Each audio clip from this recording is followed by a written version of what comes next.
Today I talk about the Cosmology's cool note. Um, I participated the international century for the theoretical physics Cosmology School in the last 2 weeks, and based on this note, I will talk about the which is I've learned. The first week we discussed about the large-scale structures, um, implications, and the cosmic microwave background. And the lectures are well organized, and I don't scan my note with the scan app, so the image quality is very not good. So among the three topics, I want to talk about the large-scale structures. Number one, this is discussed about especially the non-linear perturbation theory beyond the linear regime.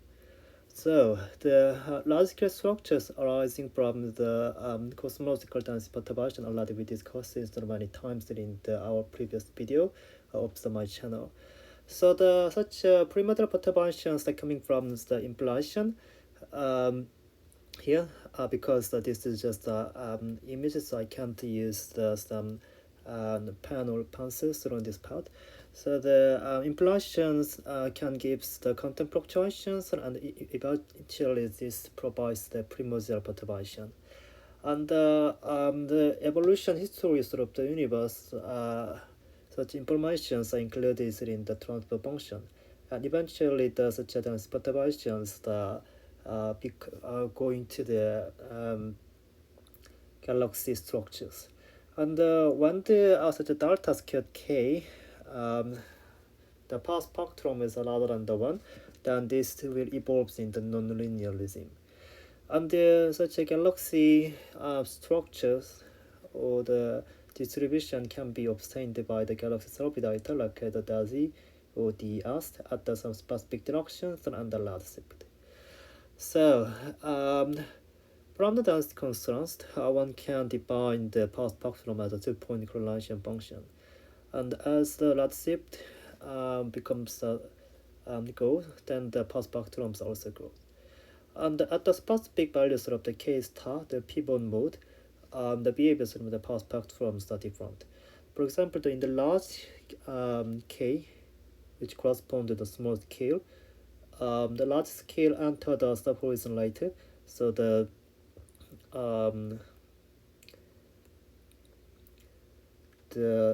starting of the perturbation growth is also late. But for the case of the small k mode with the large scale, ideal enter the sub horizons more faster.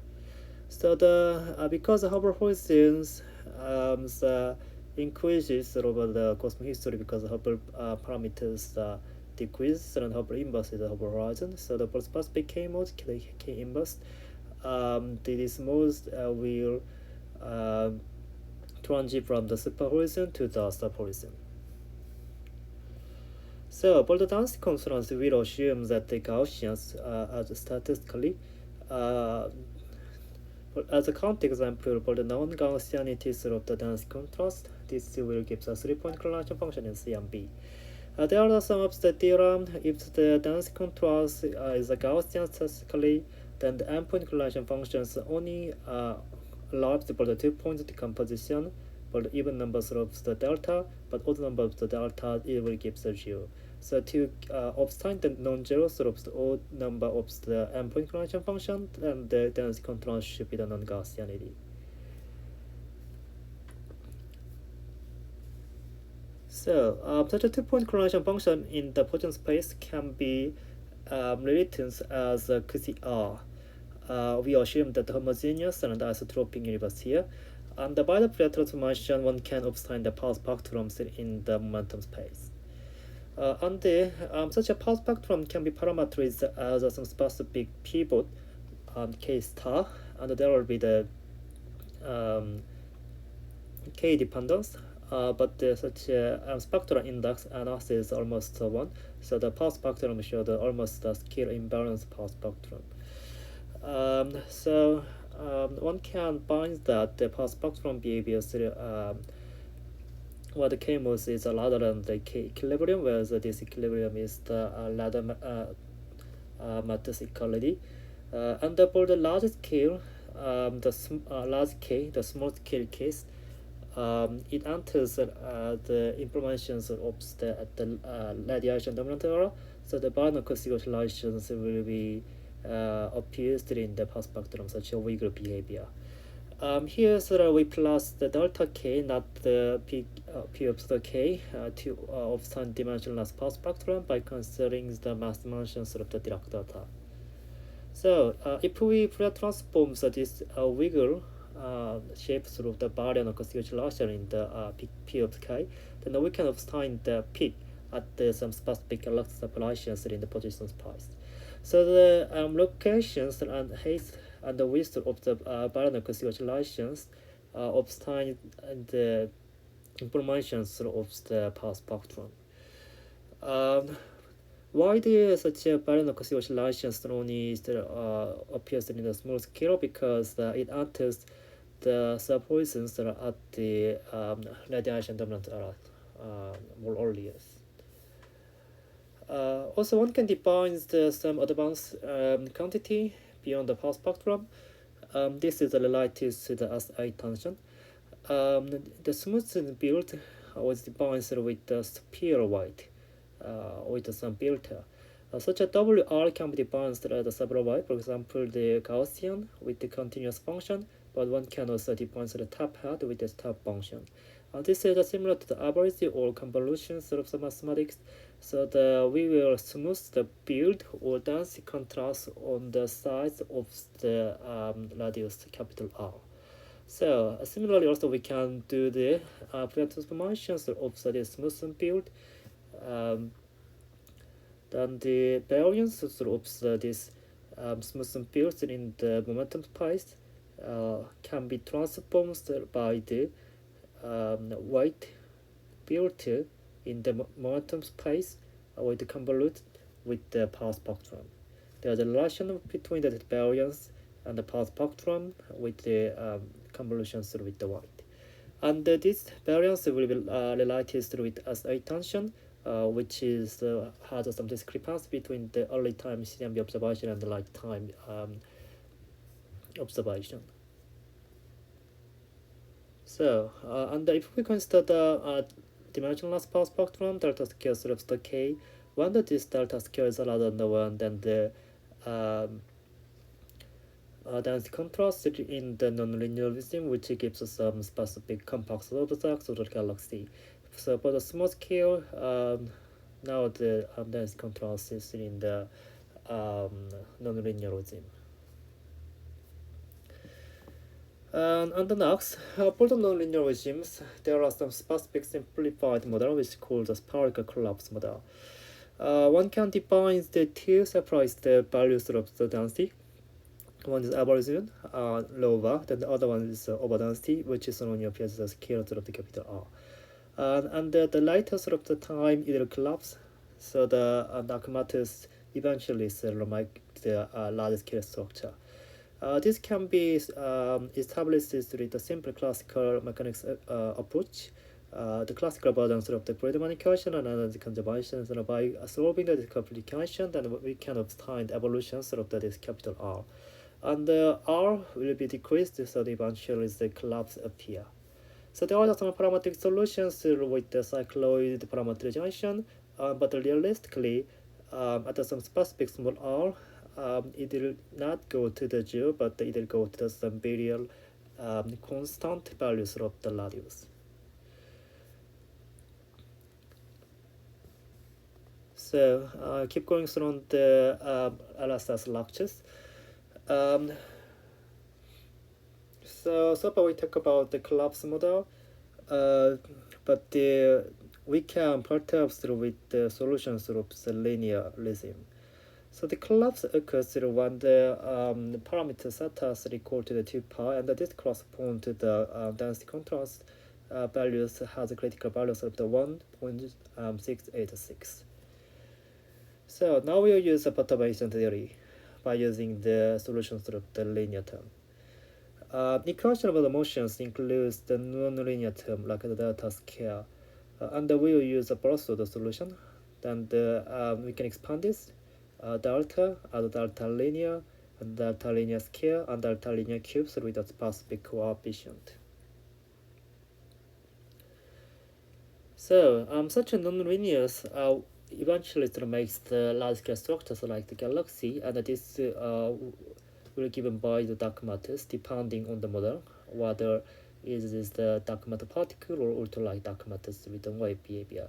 So now we'll talk about the effective field theories of the large-scale structures by using the some perturbation theories and the diagram approach. There will be the many assumptions like the single, cold dark matter, gravity interactions, O'Neill and rotation symmetries for simplifications here. So to do that, we should derive the density perturbation, but already we discussed it in the other video, like the conservation equations and the dynamics to the density perturbation by using the Einstein field equations. I always keep about the details of this part. And again, yeah, this is equations of motion from the Einstein field equation. Then we can obtain the density perturbation. And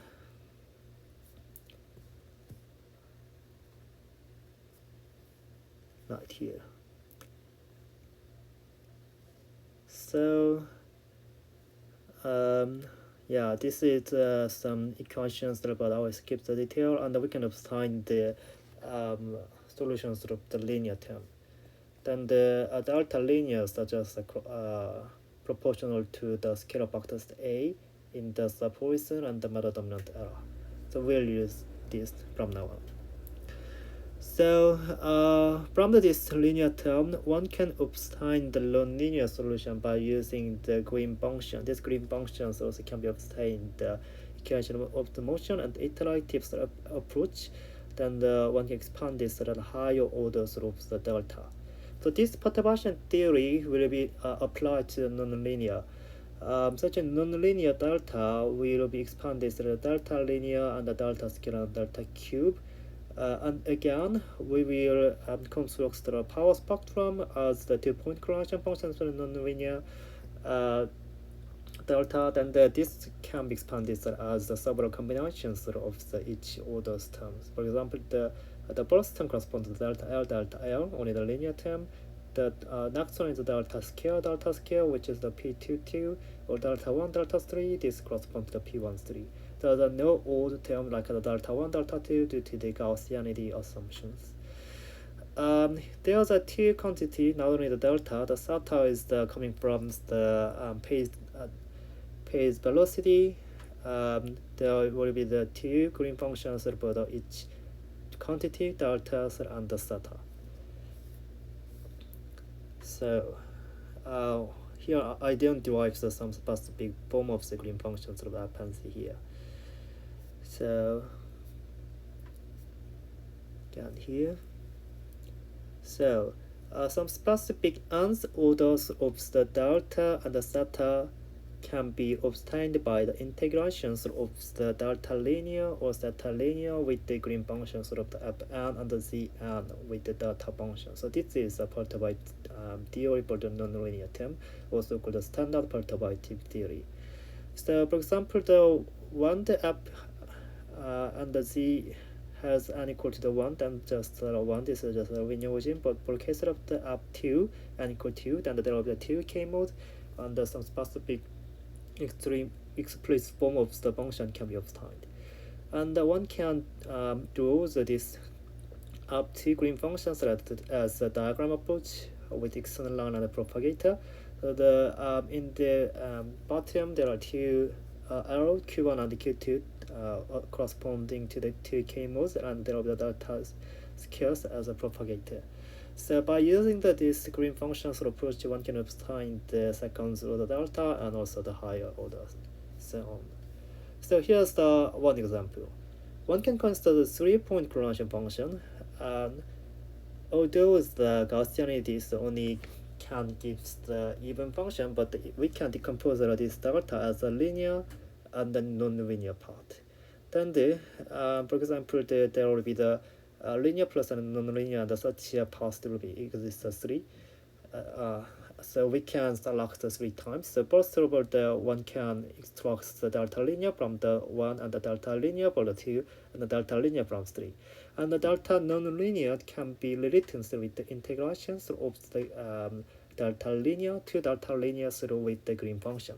Then as a result, in the bracket there will be the even numbers of the delta linear from the 1, from 2, and in the 3 this is non-linear, so there will be the 2 linear. So by the weight contractions between the even numbers of the linear delta, then one can obtain the power spectrum.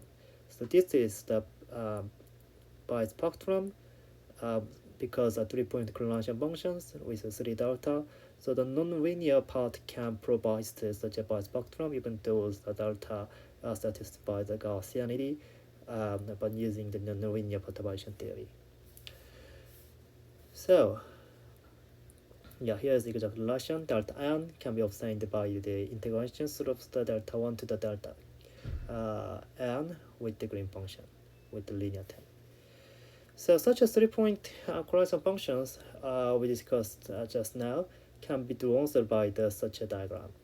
So K1 and K2 are just a linear term, but the K3 is coming from the non-linear with the 2 different linear modes, so that there will be the green functions with the 3 vertex, and we can contract each other. So for example, if the one line of the K3 and the other lines of the K1s can be contracted, and the remaining other branch of the K3 and the K2 can be contracted, then the bispectrum can be drawn by the such a connected diagram with the K1, K2, and K3. So this is just a tree level with the for the bispectrum for the 3-point correlation function, but one can generalize the loop level for the perturbation theory. So here's overall pictures. The nonlinear higher order delta n can be obtained by the green function, and we want to obtain the n-point correlation function. And we can expand this, and we can contract each as the linear terms of the delta. There should be only the even numbers of the delta linear, and there will be the 3 level that we discussed for the bispectrum also of the 3-point correlation function. And now we'll talk about the loop level with the next order. So this is a loop example. Consider the 2-point correlation function with the different k mod, k and k star, and k prime. And one can expand this to this delta with the delta linear, delta scatter, and delta 3. Then the leading term is just a p linear, the power spectrum. The next one is delta 2, which gives a p22, and delta 3 and delta 1, which gives a p13. For example, p22 can there will be 2-point correlation functions for the left and right, and one can contract each other, and then gives this loop term. There will be the internal momentums q's, and these internal momentums appears in the both power spectrum.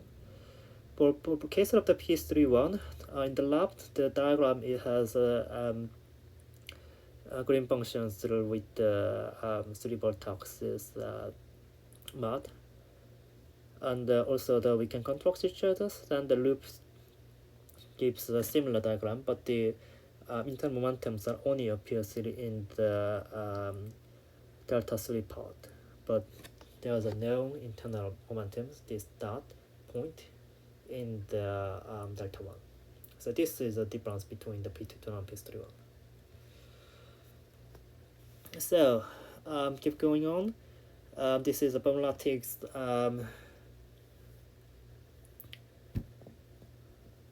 formula for the P22 and P13, and by summations of the this term, this is defined the P1 loop. And there is also the counter term to correct a small scale. Then the P, the power spectrum at the one loop series effective field theory approach. There will be the P linear, P13, P22, the one loop terms, and the P linear, and some statistical power spectrum and the counter terms contribution. So by considering all these contributions of the EFT approaches in the one loop, so one can correct the exact power spectrum. Such a perturbation theory is only allows, but the delta squared k, the dimensionless power spectrum is order of 0.1 to the 1. and also the one can consider the k goes to 0 limit. So this class show that each term p linear and p1 loops and the counter term over the k. So by considering the one loops and now the simulations and the one loop spectrums, it gives almost um, beating regions, but for the large scale with the BAO. But there are just still 1% problems in the BAO wiggle, which gives the peak steps in the position space. So we should add some additional contribution. So there are some of the remark. For the wide spectrum, one can consider express the bombs the ups to the green function, and if we take the k2 and k3 is extremely larger than the k1, then it is will be diverges, which called as keys wide spectrum. But there will be two more permutations with the 1, 2, and 3, so the such as keys wide spectrums in this limits cancel each other. So the point is here, we consider nonlinear density perturbations by using the standard perturbation theory, and we consider point correlation function, and there will be the tree and loop level, and eventually this gives the several term like the p1 loops and the p counter term for the epoxy built user approach. So in the remaining time, I will talk about the some results of this nonlinearism. We can consider k goes to 0 and k goes to infinity behavior.